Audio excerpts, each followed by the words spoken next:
Ma'am, nandito na po ako. Saan po iwan, ma'am? Sa guide na lang? Ah, sige po.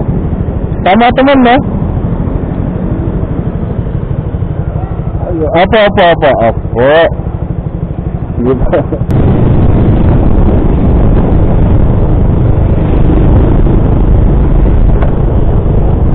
Alright. Nandito na tayo sa drop-off natin, mga idol. Kaso, mali yung address ni ma'am. Kaso nakiusap naman.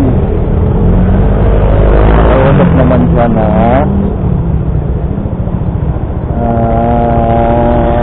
kahatid na lang daw. Mabait naman si ma'am. Kaya pambatan natin yung doubt nila para lagi lang silang mabait. Ayan, tawagan ko na lang si ma'am kasi dito yung address niya. Yun.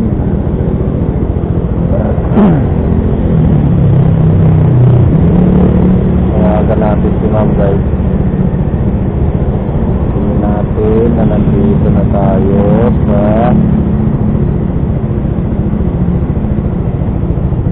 pawala-wala naman yung ulan. Tinggalin natin. Yun.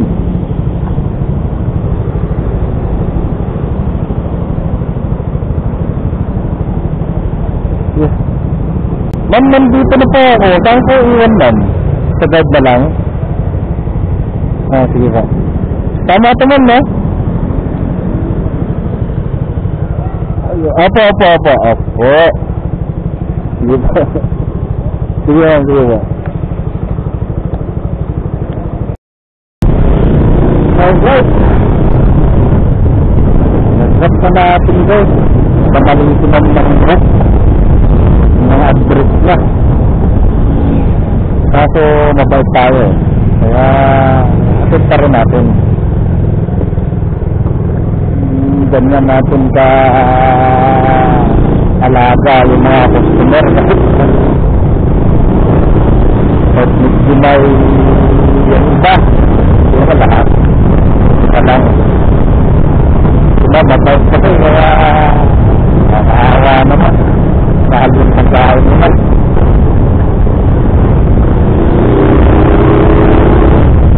Kaya convert, sinapod ko na lang. Naulit, pusot ko. Yan na may book. Malapit lang naman, isang kilometro lang din yung tayo ng Taiwan. Kaya